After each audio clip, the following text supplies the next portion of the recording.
ಯಪ್ಪ ಏನಿದು ಪೈಲ್ ಸಮಸ್ಯೆ, ನಿಂತ್ಕೊಳಕ್ಕಾಗಲ್ಲ, ಕೂರಕ್ಕಾಗಲ್ಲ, ಮಲ್ಗಕ್ಕಾಗ್ತಿಲ್ಲ, ಜೀವನನೇ ನರಕ ಆಗ್ಬಿಟ್ಟಿದೆ ಅಂತ ಸಫರ್ ಮಾಡ್ತಿದ್ದೀರಾ. ಸೊ ಹಾಗಾಗಿ ನಿಮ್ಗೋಸ್ಕರ ಸ್ಟಮಕ್ ಕೇರ್ ಮತ್ತೆ ಪೈಲ್ಸ್ ಕೇರ್ ಮೆಡಿಸನ್ ಇದೆ. ನೀವು ಕೇಳ್ಬೋದು ಪೈಲ್ಸ್ ಏನಕ್ಕೆ ಸ್ಟಮಕ್ ಕೇರ್ ಮೆಡಿಸನ್ ತಗೋಬೇಕು ಅಂತ.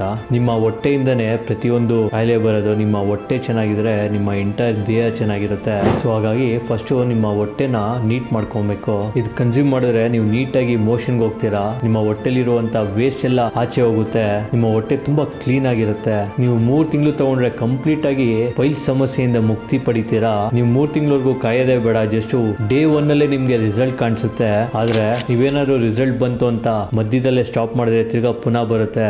ಸೊ ಹಾಗಾಗಿ ನೀವು 3 ಮಂತ್ಸ್ ಕಂಟಿನ್ಯೂಸ್ ಆಗಿ ತಗೊಂಡ್ರೆ ನಿಮ್ಗೆ ಪೈಲ್ಸ್ ಪ್ರಾಬ್ಲಮ್ ಅನ್ನೋದೇ ಇರಲ್ಲ. ಪರ್ಮನೆಂಟ್ ಆಗಿ ನಿಮ್ಗೆ ಸೊಲ್ಯೂಷನ್ ಸಿಗುತ್ತೆ. ಹಾಗಾಗಿ ಈ ಪ್ರಾಡಕ್ಟ್ ನ ನೀವು ಮಿಸ್ ಮಾಡಬೇಡಿ. ಈ ಪ್ರಾಡಕ್ಟ್ ನಿಮ್ಗೆ ಏನೋ ಬೇಕು ಅಂತ ಅಂದ್ರೆ